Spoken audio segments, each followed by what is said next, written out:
జాతీయ కాంగ్రెస్ పార్టీ అధ్యక్షుడు మల్లికార్జున్ ఖర్గే గారు కుల వివక్షతకు గురైండు. ఉత్తరాఖండ్లో రామ్లీలా మైదానంలో మల్లికార్జున్ ఖర్గే గారు మాట్లాడి వెళ్ళిపోయిన తర్వాత పసుపు నీళ్ళతో శుభ్రం చేసిండు. ఈడు అంటరానోడు అని చెప్పేసి పసుపు నీళ్ళతో శుభ్రం చేసి శుద్ధి చేసిరంట.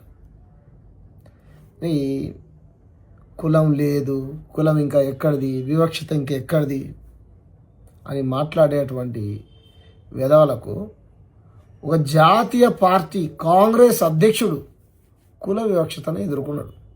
ఇంకా సామాన్యమైనటువంటి జనాల పరిస్థితి ఏంద్ర గ్రామాలలో గుళ్ళెకు రానియరు, బళ్ళెకు రానియరు, రాజకీయాలు చేయనియరు, తెల్లబట్టలు వేసుకొనియరు, కార్లలో వాడు నిన్న మాట్లాడుతున్నాడు. పెద్ద పెద్ద కార్లు ఎక్కడి అంటాడు నా ద్వారా ఒక ఎమ్మెల్యేని పట్టుకొని. ఊరికి పెద్ద కారు కూడా ఉండొద్దా? అంటే ఈ రకమైనటువంటి వివక్షత దేశంలో అంత పెద్ద వ్యక్తికే ఎదురైనప్పుడు ఇంకా సామాన్యమైనటువంటి ప్రజల పరిస్థితి ఏం చెప్పండి? ప్రతి చోట వివక్షతే. కులం లేదు, వివక్షత లేదని మాట్లాడేటువంటి విధవలు తెలుసుకోవాల్సినటువంటి విషయం ఏంటంటే ప్రతి చోట వివక్షతే. ఇప్పుడు 2 తెలుగు రాష్ట్రాల్లో నిన్న మొన్న ఒక పెద్ద న్యూస్, కానిస్టేబుల్ సాయి కుమార్ ఆత్మహత్య చేసుకున్నాడని పోలీసు వాళ్ళు చెప్తారు. లేదు పోలీసు వాళ్ళు హత్య అంటారు. లేదు ప్రజా సంఘాలు, గిరిజన సంఘాల వాళ్ళ కుటుంబం కుల వివక్షతకు గురయ్యే మా కొడుకు చనిపోయాడు, ఇది కుల హత్య అంటారు. మీరు చూడండి, కింది స్థాయి నుంచి పై స్థాయి వరకు పోలీసులు, కానిస్టేబుల్ కానీ, హెడ్ గార్డులు కానీ, లేకపోతే ఎస్ఐలు కానీ, సిఐలు కానీ, అక్కడక్కడ కింది వర్గాల వాళ్ళే ఎక్కువ వివక్షతకు గురవుతారు. వాళ్ళ మీదనే ఎక్కువ పని ఒత్తిడి ఉంటుంది. ఉన్నతమైనటువంటి వర్గాల మీద ఉండదు. నేను ఉన్నత వర్గాలలో అందరూ చెడ్డ వాళ్ళని నా అభిప్రాయం కాదు. మంచి వాళ్ళు కూడా ఉన్నారు, వాళ్ళని నేను గౌరవిస్తా. చూసినాం కదా మనం ఇక్కడ మన ఇదే ఉత్తరాఖండ్లో అనుకుంటా ఒక ఏం పేరు నాకు గుర్తు రావట్లే, డీజీపీ సిపి స్థాయి అధికారి కుల వివక్షతకు గురై చచ్చిపోయిండు. సూసైడ్ చేసుకున్నాడు, ఆత్మహత్య చేసుకున్నాడు. నిన్న ఒక దొర మాట్లాడతాడు, మేము లేకపోతే మీకు రాజకీయ జీవితమే లేదు, మేము లేకపోతే అసలు మీకు బతికే లేదు అని. నేను నీకు టికెట్ ఇప్పించినా, నేనే నిన్ను గెలిపించినా, ఇలా నువ్వు నాకు కాంట్రాక్టర్ రాకుండా చేసినావు. కాంట్రాక్టర్లు అంటే ఏమంటారు, నా దగ్గరికి రాకుండా కాంట్రాక్టర్ నాకు రాకుండా చేసినావు అని నువ్వు సంపాదించుకుంటావు, నువ్వు వసూలు చేస్తున్నావు, నాకు ఇవ్వట్లేదు అని ఒక దళిత ఎమ్మెల్యేని పట్టుకొని మాట్లాడుతూ ఉన్నాడు నిన్న ఒక దొర. ఆ దొర మంచోడైతే సంతోషమే, కానీ నీ దగ్గర ఉన్న కారు ఆయన దగ్గర ఉంటే నీకు వచ్చి నొప్పేంది? నువ్వు వేసుకున్న బట్టలు ఆయన దగ్గర ఉంటే నీకు వచ్చి నొప్పేంది? నీకున్న సంపాదన ఆయనకుంటే నీకు వచ్చి నొప్పేంది? కాబట్టి ఇది ఒక రకమైనటువంటి ఆధిపత్య, ఇది వివక్షత కిందకే వస్తుంది. అంటే ఉంటే దొరలే ఉండాలనా? కింది వర్గాల వాళ్ళు ఉండొద్దా? నేను ఫ్లైట్ ఎందుకు ఎక్కినావు, నడుచుకుంటా పోమాటమేమో. కాబట్టి ఈ రకమైనటువంటి వివక్షత ప్రతి డిపార్ట్మెంట్లో కుల వివక్షత ఉన్నది. ఇంత పెద్ద పార్టీ జాతీయ అధ్యక్షుడికే కుల వివక్షత ఎదురైందంటే నేను చెప్తాను. దీన్ని మళ్ళీ సమర్థిస్తుండే జేపీ నడ్డా. ఈ బీజేపీ పార్టీలో ఉన్నటువంటి విధవలంతా చేసే పని ఇదే. మళ్ళీ వాళ్ళ ఇది ఉత్తరాఖండ్ బీజేపీ అధికార ప్రతినిధి అంట, వాడు ఏం చెప్తాడంటే సనాతన ధర్మాన్ని మల్లికార్జున ఖర్గే గారు ఎప్పుడో ఏవో అన్నారంట, అందుకని చెప్పేసి మేము అట్లా చేసినాం అని సమర్థించుకుంటున్నాడు. నేను పేపర్ చదివినా.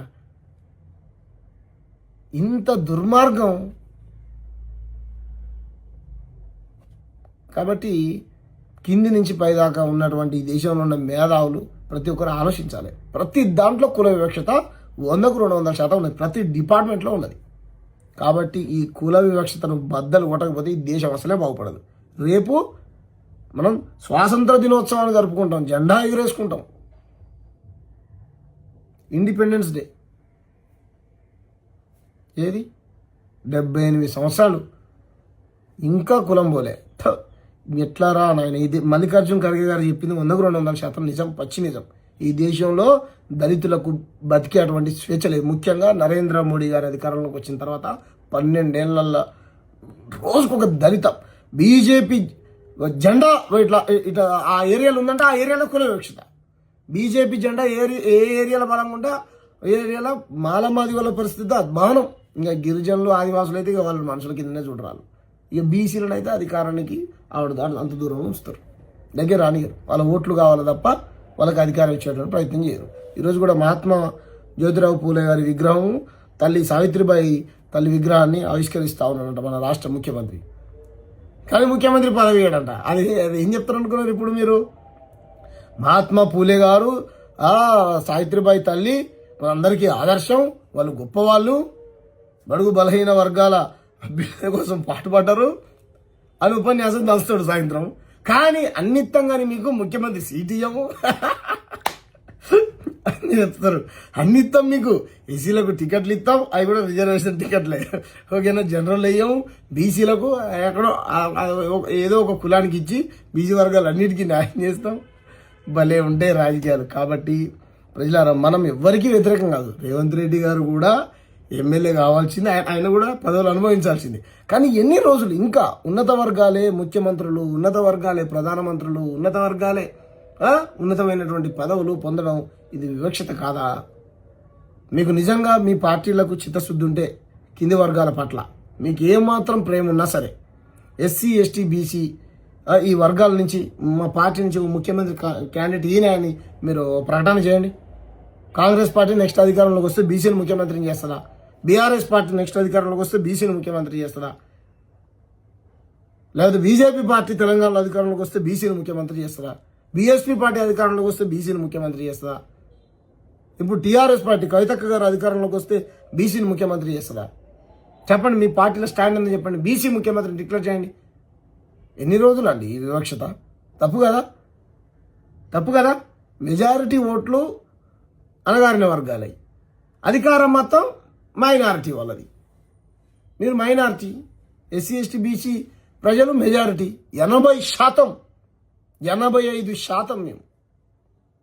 85% ఉన్న మాకు 80 ఏళ్ల నుంచి అధికారం లేదు. ఆ తండ్రి బాబాసాహెబ్ అంబేద్కర్ పుణ్యాన ఎస్సీ ఎస్టీ రిజర్వేషన్ సీట్లు ఉన్నాయి కాబట్టి అందులో గెలుస్తున్నాం తప్ప జనరల్ సీట్లలో పోటీ చేసి గెలిచేటువంటి ప్రసక్తే లేదు. ఎవరో మోతుపల్లి నరసింహులు గారు లాంటి వాళ్ళు ఎవరో ఒకటి గెలిచారు తప్ప గెలవలేరు.